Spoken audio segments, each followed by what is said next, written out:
오늘 말씀 보도록 하겠습니다. 마태복음 1장 23절 또한 28장 20절에 대한 말씀입니다. 함께 말씀 읽도록 하겠습니다. 보라, 처녀가 잉태하여 아들을 낳을 것이요 그의 이름은 임마누엘이라 하리라 하셨으니 이를 번역한즉 하나님이 우리와 함께 계시다 함이라. 내가 너희에게 분부한 모든 것을 가르쳐 지키게 하라. 볼지어다 내가 세상 끝날까지 너희와 항상 함께 있으리라 하시니라. 아멘. 이제 고난주가 이제 35일 사순절이 지나가고 있고, 예수님의 부활 소식이 내게 왜 기쁨이 되는지를 우리가 한번 생각해 보는 날입니다. 사순절 지킨 지가 진짜 엊그제 같은데 이제 마지막 주간인 고난주간을 우리가 지금 함께 지내고 있습니다. 오늘 우리는 인생의 가장 아픈 구석인 바로 고난이라는 아주 무거운 주제를 함께 볼 것입니다. 그래서 이번에 일주일 동안 볼 것이 고난 받으신 예수에 대해서 함께 보는데, 오늘 마태복음 고난의 한복판에 계신 하나님 임마누엘 약속에 대해서 함께 보려고 합니다. 우리가 인생을 살다 보면 도무지 이해할 수 없는 폭풍을 만날 때가 너무나도 많이 있습니다.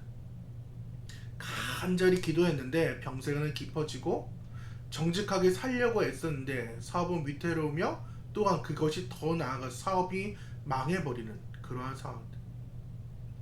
믿음을 지키려고 애쓸수록 주변의 시선들이 아주 차갑게만 다가옵니다.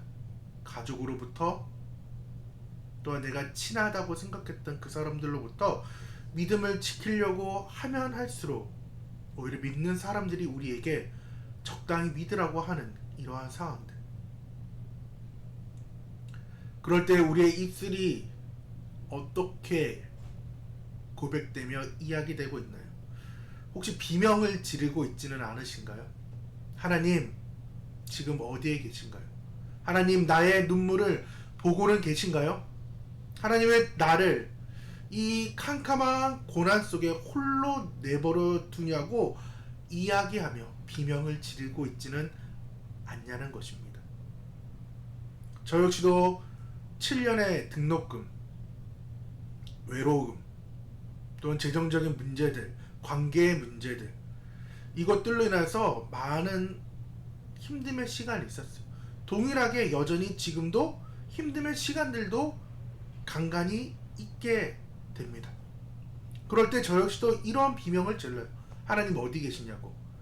아주 고상한 표현이지만은 그냥 우리는 윽박지르면서 얘기죠. 하나님, 그러면 안 된다고. 당신 나에게 해준 게 무엇이냐고.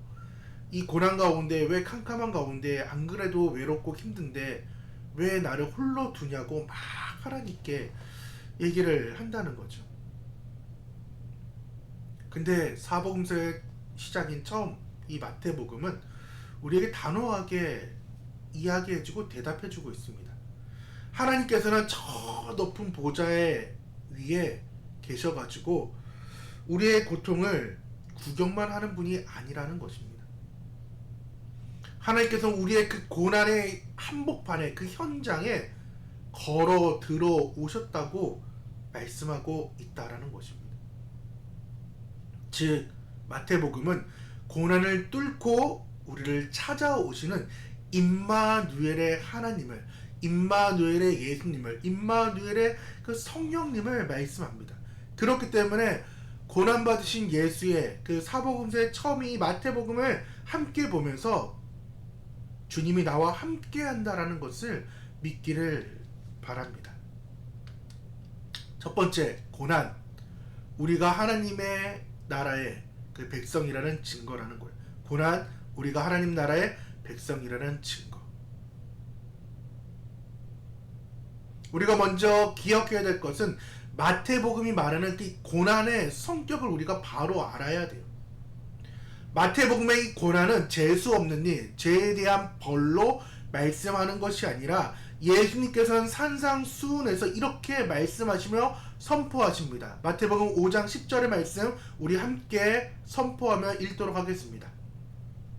의를 위하여 박해를 받는 자는 복이 있나니 천국이 그들의 것이니라. 다시금요. 의를 위하여 박해를 받는 자는 복이 있나니 천국이 그들의 것이니라. 예수님께서는 세상을 성공하고 또한 박수치는 그들에 대해서 복이 있다라고 말씀하지 않으십니다. 예수님께서는 오히려 반대 상황인 거예요. 고난받는 자가, 박해받는 자가 복이 있다라고 말씀을 선언하고 계십니다. 왜 그럴까요? 우리가 하나님의 뜻대로, 즉 의를 따라 살려고 할 때 이 세상의 어두운 가치관들과 충돌할 수밖에 없다라는 것입니다. 다시금요. 하나님의 뜻대로 하나님의 의를 따라 살려고 할 때 우리가 이 세상의 어두운 가치와 당연히 충돌할 수밖에 없어요. 어둠이 자욱한 이 상황에서 빛이 들어가면은 어둠은 저항할 수밖에 없어요. 왜? 조그마한 불빛 하나만 있더라도 그 어둠은 없어지니까. 이 세상의 어둠, 사단 마귀의 어둠은 이 빛에 대해서 저항한다라는 것입니다. 그렇기 때문에 우리가 믿음을 지키려 하다가 조롱받는 그 상황들, 우리가 정직을 지키려고 하다가 손해보는 그 일들, 이 모든 상황들, 더 나아가서 여러분의 삶의 현장에서 정말 의를 위하여서, 하나님의 의를 위하여서 박해받는 이 상황들에 대해서 여러분이 지금 잘못 살고 있다는 증거가 아니라는 거예요. 오히려 지금 마태복음에서 말하는 이 고난의 현장, 박해받는 이 현장을 하늘의 시민권자, 아니 하나님의 그 자녀의 상황으로서 주님의 길을 제대로 걷고 있다라는 가장 확실한 증거, 즉 영광의 훈장으로 말씀하고 있다라는 것입니다. 그렇기 때문에 첫 번째 고난, 우리가 하나님 나라의 백성이라는 자녀라는 증거라는 거예요. 하늘의 시민권자, 영광의 훈자.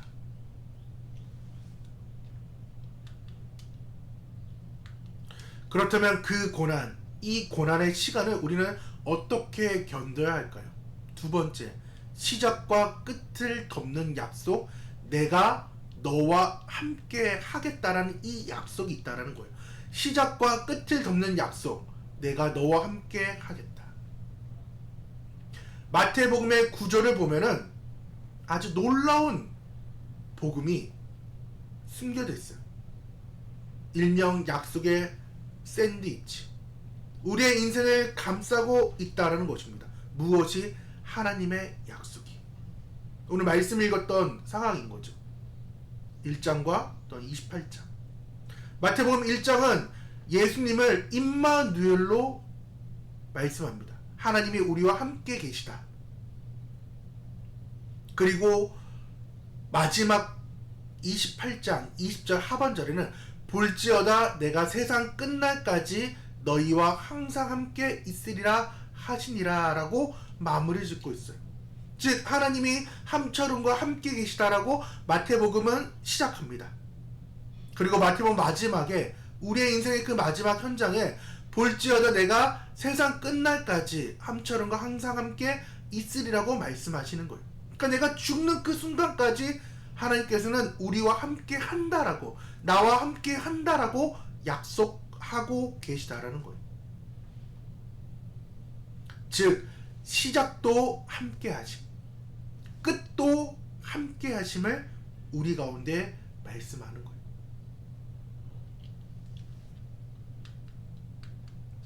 우리가 고난의 터널을 지날 때에 하나님이 멀리 계신 것처럼 느껴지는 이유는 주님이, 예수님이 우리보다, 나보다, 함철원보다 앞서 그 어둠 속으로 들어가셔서 우리를 기다리고 계시기 때문이에요. 여러분을 기다리고 계시기 때문이에요. 함철원을 기다리고 계시기 때문에 나 혼자 있는 것처럼 느껴지지만은 아니, 가장 깊은 그곳에 지금 우리 예수님이 우리보다 앞서 그 어둠 속에 들어가셨다라는 것입니다. 이것이 복음이에요.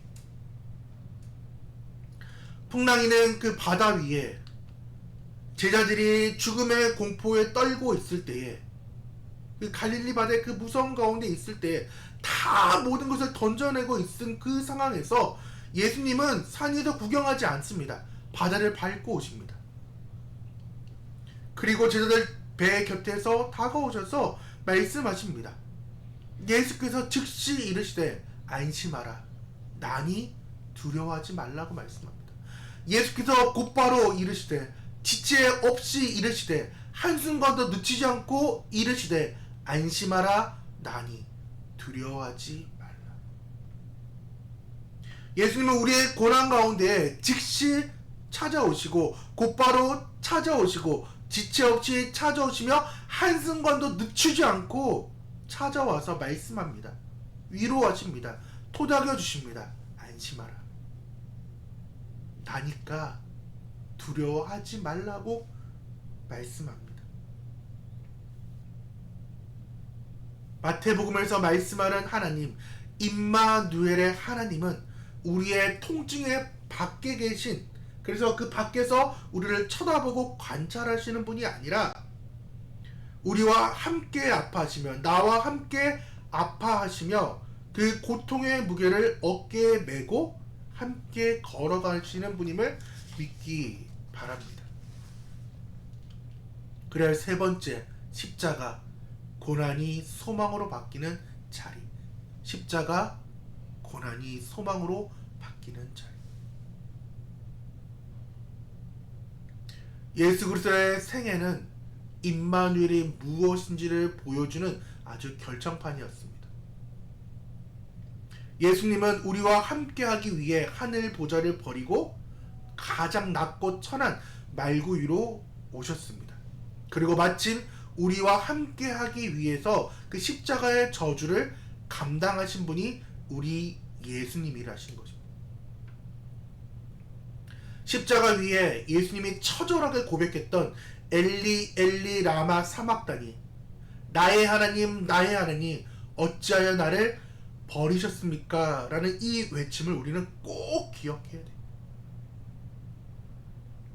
예수님께서는 하나님으로부터 버림받은 그 철저한 외로움을 이겨내셨고 또한 그 외로움 자리로 내려가셨다라는 거예요.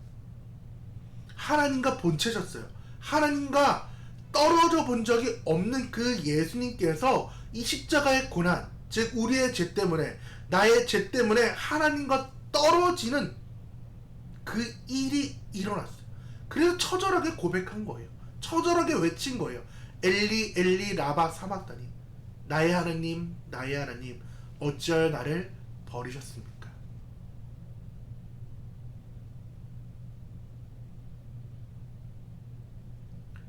예수님께서는 왜 그 철저한 외로움의 자리까지 내려가셨을까요?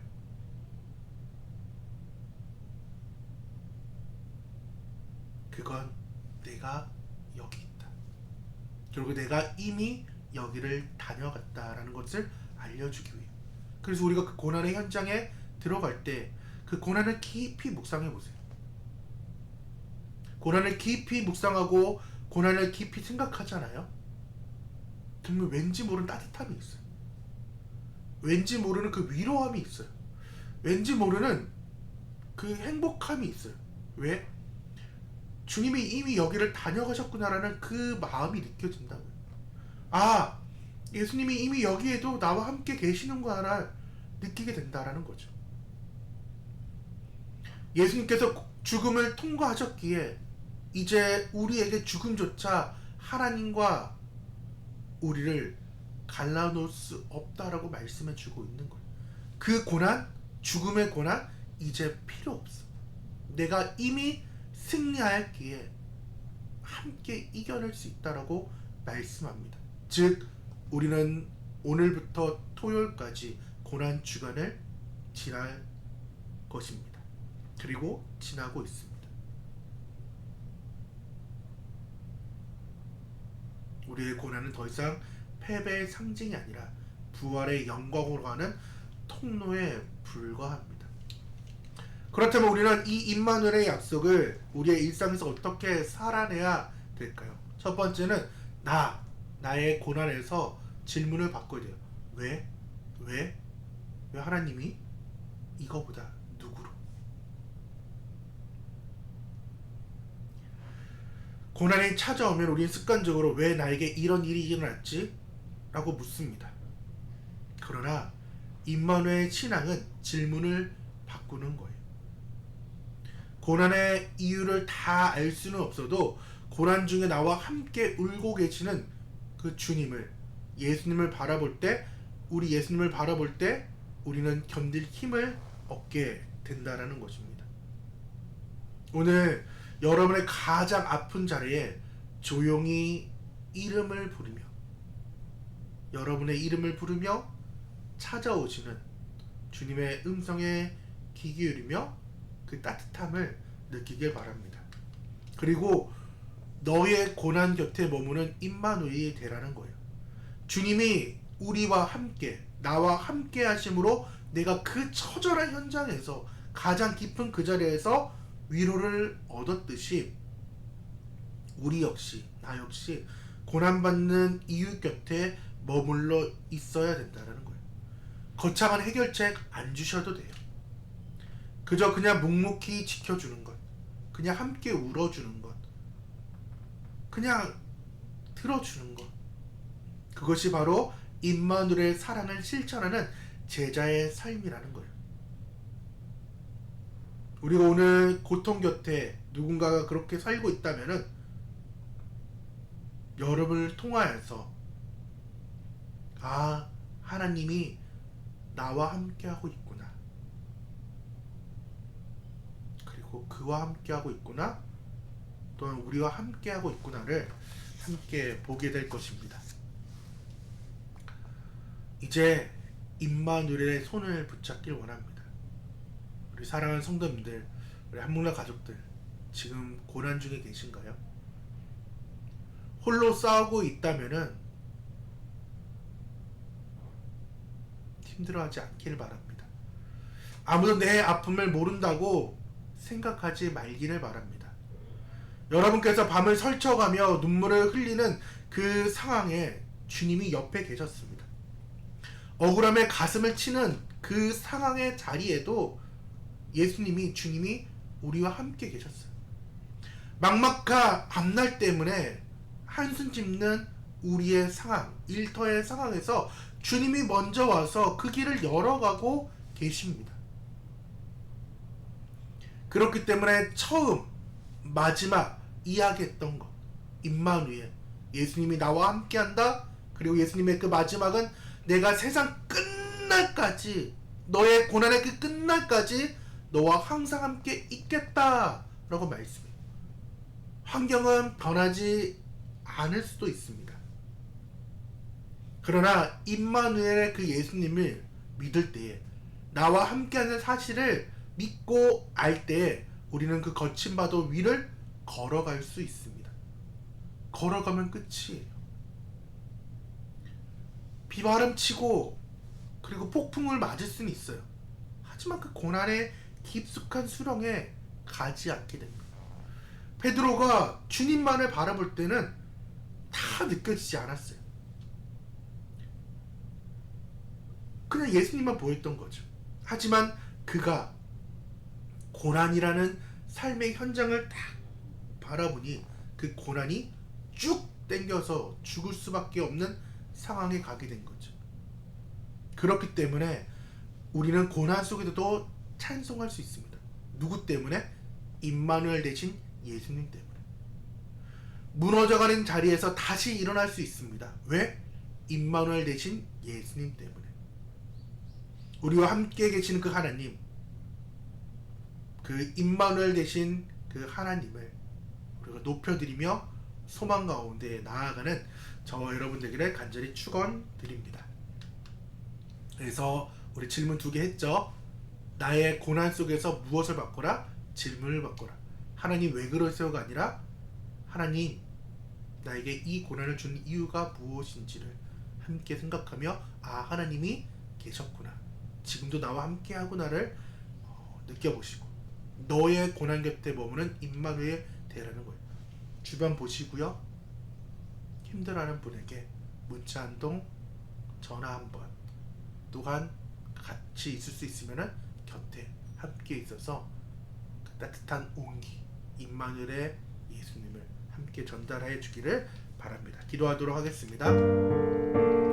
하나님 아버지, 고난의 폭풍 속에 떨고 있는 우리를 긍휼히 여겨주시고 우리가 홀로 있다고 느껴질 때 내가 너와 항상 함께 하겠다고 하신 임마누엘의 약속을 기억하게 도와주셔서 고난을 통해 우리가 주님의 제자임을 확신하게 하시고 십자가를 통해 부활의 소망에 이르게 하여 주옵소서. 우리와 함께 하시는 예수 그리스도의 이름으로 기도드립니다.